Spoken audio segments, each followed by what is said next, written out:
Hello বন্ধুরা, কেমন আছো? এই দেখো, আজকে এগ বিরিয়ানি বানাবো। চিকেন দেবো না, তার জন্য গ্যাসের মধ্যে জল বসিয়ে দিয়েছি ভাত রান্না করার জন্য। আর চালটা আমি আগে ভিজিয়ে রেখেছিলাম জলে।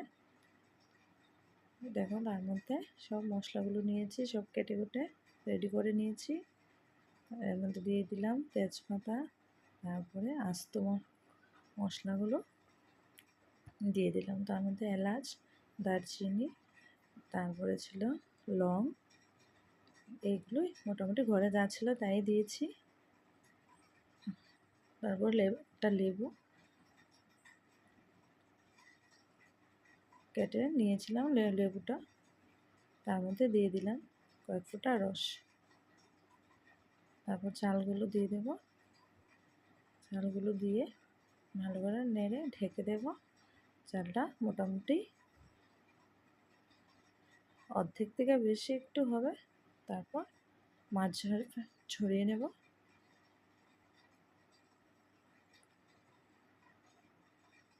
তারপর কেটে রাখা আলু ভেজে নিলাম। তারপর ডিমও কেটে দিয়েছি। ভাবছো যে ডিম কেন কেটে দিয়েছি? অ্যাকচুয়ালি ডিম আস্ত ডিম দিলে ডিমের মধ্যে মশলা ঝোল কিছুই ঢোকে না, খেতে একটু ভালো লাগে না। তাই ডিম কেটেই আমি দিতে পছন্দ করি, আমার কাছে ভালো লাগে। তাই তারপর কড়াতে তেল দিয়ে সেম কড়াটাতেই তেল দিয়ে দিলাম। দিয়ে তারপর তার মধ্যে কেটে রাখা কুচনো পেঁয়াজগুলো দিয়ে দিয়েছি। পেঁয়াজগুলো দিয়ে তারপর তার মধ্যে নুন হলুদ দেব। নুন হলুদ দিয়ে ভালো করে লাল লাল করে ভেজে নেব। লাল লাল করে ভেজে নেওয়ার পর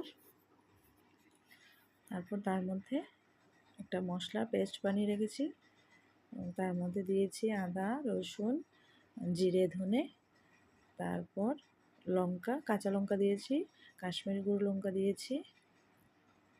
দিয়ে তারপর একটা ভালো পেস্ট বানিয়ে রেখেছিলাম। এই দেখো পেঁয়াজটা, এটা এখন ঢেলে দেব। আমার পেঁয়াজটা ভাজা হয়ে গেছে। এবার তার মধ্যে মশলা পেঁয়াজটা দিয়ে ভালো করে নেড়ে চেড়ে ভালো করে কষিয়ে নেব। কষানো হয়ে গেলে তার মধ্যে এই দেখো হালকা একটু বিরিয়ানি মশলা দিয়েছি। পরে আবার দেব, যখন লেয়ার সাজাবো তবে তার মধ্যে বিরিয়ানি মশলা দেব। কষে গেছে, তার মধ্যে এখন জল দেব। জল দিয়ে বেশি দেব না, অল্প পরিমাণেই জল দেব। দিয়ে তার মধ্যে একটু সময় রেখে দেবো, যে ভালো করে যেন ফুটে যায়।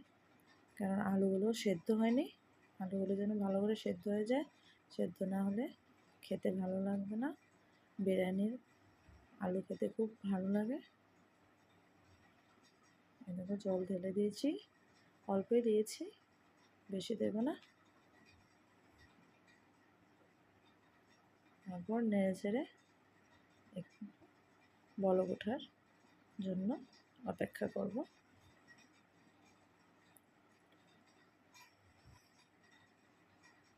আলুটা একটু সেদ্ধ হয়ে যাক, ঝোলটা ফুটে উঠবে। তার মধ্যে এই ডিমগুলো একে একে ছেড়ে দেব। ভাবছো কেন চিকেন দেয়নি? অ্যাকচুয়ালি আমার ছেলে চিকেন খেতে ভালোবাসে, আমার বড়। অ্যাকচুয়ালি আমি মাংস খাই না ছোটো থেকেই। 3 জনই খাবো, তার জন্য তার মধ্যে আবার দুভাগে বানাবো। তার জন্য বলেছি যে আজকে ডিম বিরিয়ানি করে দেবো, কারণ অন্য একদিন চিকেন বিরিয়ানি করব। তাই আজকে ডিম বিরিয়ানি করলাম। দেখো ডিম সব দিয়ে দিয়েছি একে একে। এবার আস্তে আস্তে লেয়ারটাও সাজিয়ে নেব। এই দেখো লেয়ার সাজিয়ে নিয়েছি। বিরিয়ানি মশলা দিয়ে দিয়েছি, ঘিও দিয়ে দিয়েছি। দেখো হয়ে গেছে আমার বিরিয়ানি রেডি। এই দেখো, যেমন পেরেছি তেমন করেছি, খুব বেশি ভালো আমি বানাতে পারি না। এবার আমার বর বলবে খেয়ে কেমন হয়েছে।